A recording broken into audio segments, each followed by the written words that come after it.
Welcome to our channel. This is Yvonne from Ginger Chick Rehab, and along with my husband Chris, we do thrift flips. We take unwanted, unloved, outdated thrift store finds and then we give them new life. And on our channel, we share the process with you all. So as we always share thrift store finds, these are definitely thrift store finds. Garage sale finds, yard sale finds. You can find items like this almost everywhere. Old picture frames, old canvas frames, but some of these frames just have the most beautiful detail. Though the pictures are outdated or they're homemade or they're reproductions, I stay away from anything that I'm not sure if it's true artwork. I am not an antique dealer. I've said that on our channel before, but I just can't pass up when I see beautiful frames like this with all that hidden potential. I'm going to say that not every frame can fit pallet wood. Maybe a slice of beadboard, but not pallet wood. So when I'm looking for frames, I'm looking for something that has that depth and back that Chris can attach some pallet wood to. It's got to have something for it to be glued and to be nailed on. So that's why these canvas type of prints work very well. As you see, this is just definitely a homemade piece. And usually I can pick them up between $3 and $10, and pallet frames sell very well for us in our retail booth. I'm always happy when I find ones that don't have any artwork whatsoever. That makes my decision for me, that I know I can just grab it up. And then this one, I know it looks like it's professionally made, but once I tore it apart, it wasn't. It was a homemade. Somebody had done their self-portrait when they were in high school. So it's not like you can just slap some pallet wood in there, paint them all up, and get them ready to resell. There is still all that prep. So I've got to take all this stuff apart. As you see, somebody had put Velcro. Well, I love people, when you get thrifted items, people are very creative with what they do and how they attach things. So just simple like that. And I just redonate the artwork. Maybe somebody will love it, but I just want the frame. And then all the hanger systems I will pull off. We will change the way that the hanger systems are. And this Velcro is good and on there. So I'm like, I don't want to ruin the frame by trying to rip this very sticky off. So I just got out the heat gun, started to heat up that sticky, and that definitely was helping to release it. But not unlike a sticker, this took a little bit longer to do, and my finger kept getting hot, so I had to take little bitty breaks. A lot of times people don't take that time to remove all the staples where either it was a wrapping on it or corner protectors. So I always go through and I remove all those. I don't want to take a chance of scraping up somebody's wall. Then you'll find some of them have little pieces of metal like this that are stuck in the frame to hold the picture in itself. So just bend it up, get some needle nose pliers, and pull them out. They definitely do come right out. While I'm doing the back prep, I also look to see if the frame is solid and it's good together. And as you see, these pieces of metal are coming out, so I'm going to tap them back in. Where I've pulled everything out, the staples, any marks, I'm just going to go over with my little Black & Decker sander to make sure that there isn't any chunks of wood sticking out that are not rough. Yep, now that I've made a sanding mess, now I need to go back in with the air compressor. And definitely for these frames that have all that detail, you want to make sure you get that sanding dust out of there so the paint would adhere properly. I'm going to clean these just like I clean anything else that we're going to paint. Some super clean, watered down in the bottle. Just a rag, wipe on and wipe off. Now this, with the detail, you really kind of have to work in there a little bit with your fingertips, and then definitely make sure before moving on to painting that that little holes, all those little details are good and dry. There's not pools of liquid left behind. But yep, I go around the entire frame and get it all clean. I'm going to be doing an undercoat of Rust-Oleum paint and primer in the flat black on all these frames. That is going to be when I go to do the distressing, the detailing of it, that this black is going to pop through. And spray paint is definitely the easiest way to get into all these details. Though carrying them in and out of our spray room, I can't say was the easiest. So I definitely wanted to make sure that I had old clothes on, because the chances of me touching myself, because as you see, they don't really fit on the board, but well worth it to get them sprayed up.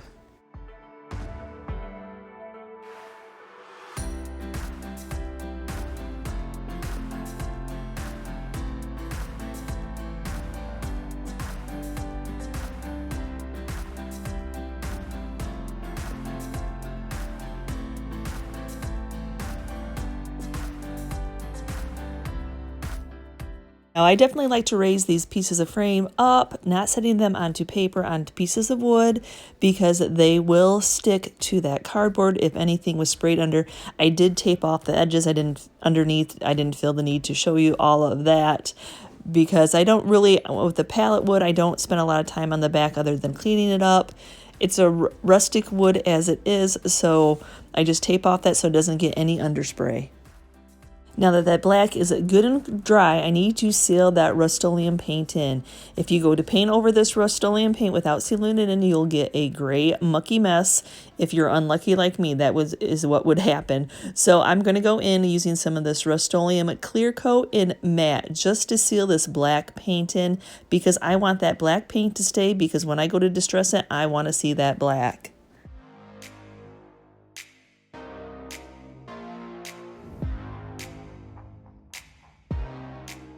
When it comes to the paint choice, I am using the Rust-Oleum chalk paint and the white linen. I'm using chalk paint because, one, the way that this chalk paint, this Rust-Oleum, distresses very easily, and I want to see all the details on these beautiful frames. So that is my choice. You could use regular paint, and I have over time used just the Kilz paint and primer, but you have to go in with sandpaper, and sometimes you take some of that black off. So that's why I've changed up to this chalk paint, just the way that it distresses, and I see more of my black without going down to some of these colors on this natural frames underneath. So when it comes into all these details, I probably should have a better chalk painting brush, but I just haven't invested in one yet. So I just am going to have to take the time to really work that paint into. This will not be a one coat coverage by any means, maybe 2, maybe 3 on the smoother areas, but I definitely need to get into all those little detailed areas.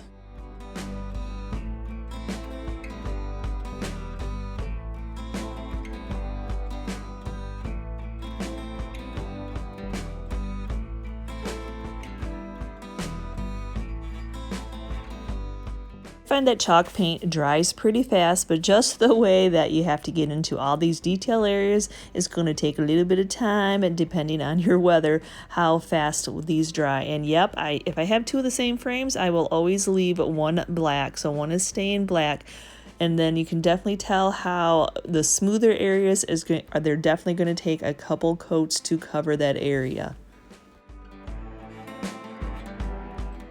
This is a tip that was shared with me and that I've learned about keeping my paintbrush wet when I go into the second coat. So I always dip it in a little bit of water. I have a bowl of water and a bowl of the paint, and then vice versa, just depending on how it's going in. Sometimes I stick the paint into the water. Sometimes I stick the brush into the water, then into the paint. It just whatever I can. You can feel the way that the paint is working for you if you need your brush to be wet, a little bit more wet. I know a lot of people use a spray bottle, but we all just do what works for us in the motion. So I'm just going through with that second coat, filling in any of where I can see that it doesn't have enough paint on.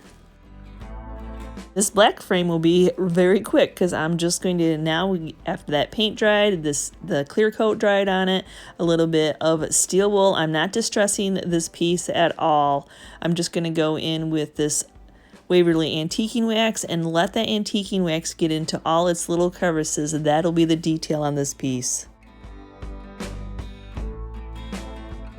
As I'm using quite a bit of the wax to make sure that it gets into all those little areas that are open, I put a lot on, but then I'll take another rag and wipe any excess off.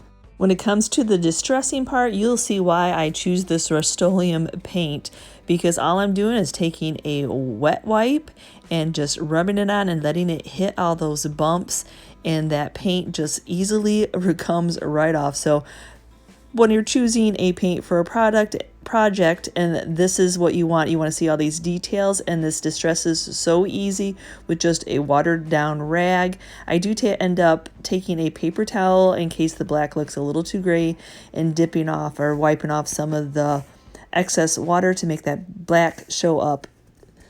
But I absolutely love it. Look how easily just a wet rag on this Rust-Oleum paint distresses. Just hitting all those raised details, just bringing them right out, making them pop.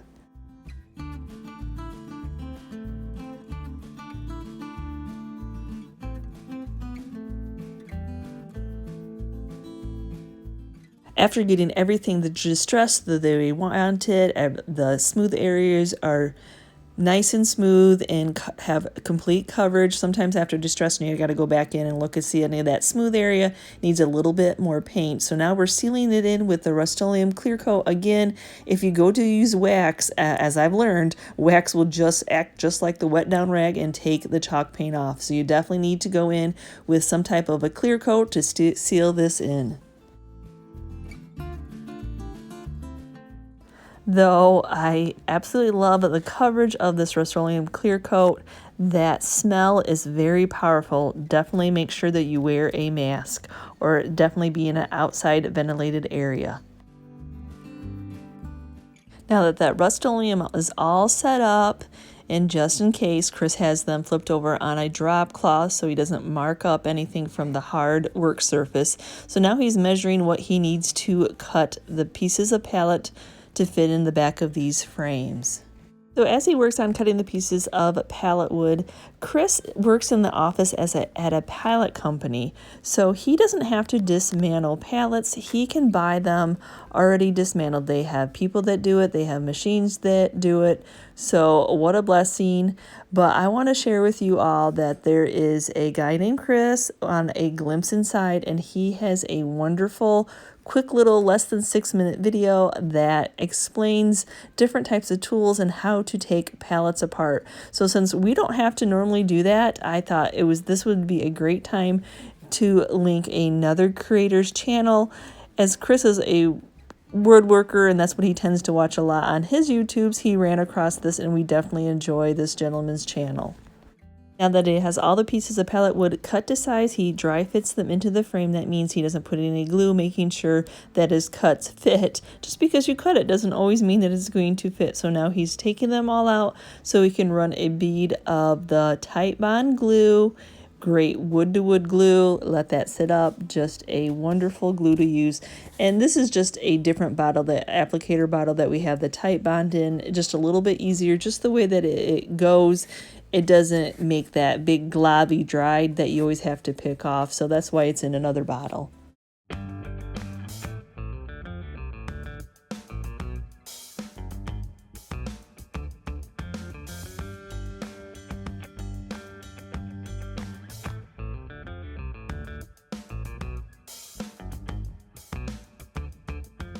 Now after getting them all glued in place, that you can't just do the glue, but pallet wood is not a level surface by any means. It's that rustic wood.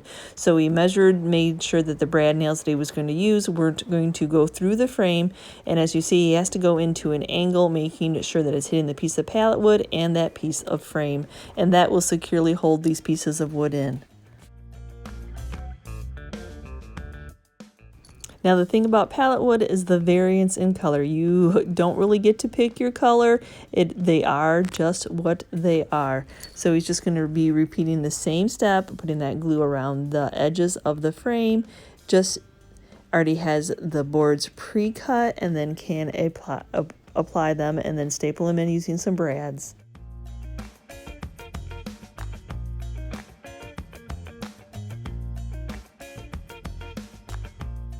Has all the frames filled with their pallet wood. They are glued.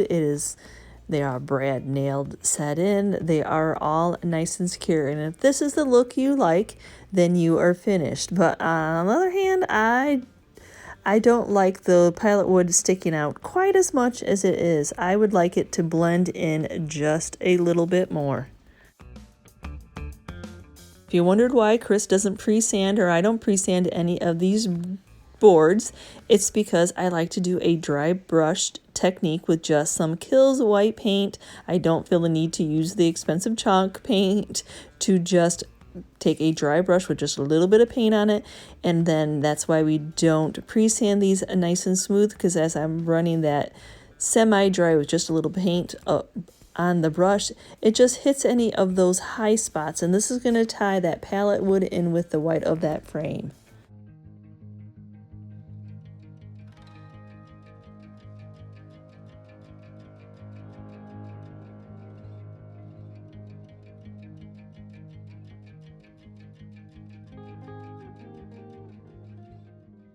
Now, yep, I will be doing the same exact thing to the one black frame that got left behind, but I do tape around using some Dollar Tree masking tape just to protect those edges, not to worry about getting white paint on that black frame. But the same thing, just a little bit of paint on that paintbrush, just lightly hand letting it just hit any of those high spots of that pallet wood. I don't worry about getting it too dark or anything like that, because in a few minutes we'll be sanding these. Just amazed with what just a little bit of a dry brush technique just tones that what just sticks out in your face pallet wood and just tones it down and just blends that frame in with that wood. So now I'm just going to go in using the little Black & Decker sander, just some kind of sander. You could hand sand it if you want, but I have a power sander, so why not use it, especially this one that can get into the points.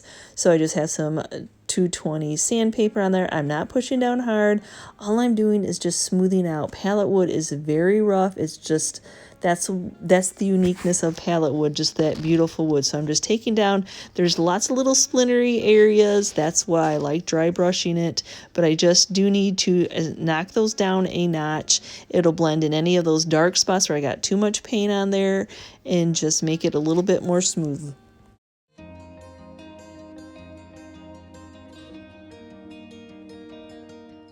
And I'll just use the assistance of the air compressor to blow all that dust that I just created by sanding it. Now to smoothen up this wood just a little bit more, I'm just using some of the Varathane finishing paste in the natural, just to give it that nice smooth feel.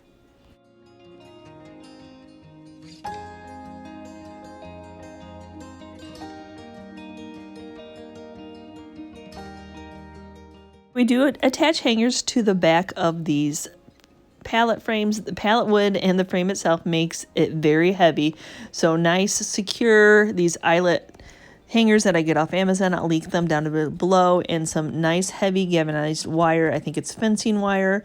We actually love this type of wire for hanging because we have had no problems with it busting or anything like that. It's just nice and strong wire.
So I thank you so much for watching today's video, and what was your favorite? And did we inspire you in any way to look at thrift store finds in a new way? I thank you so much for watching today's video, and if you were part of our YouTube family, thank you so much. And if you're new to our channel and checking out the content for the first time, please consider hitting that subscription button along with the notification bell. Thanks again for watching.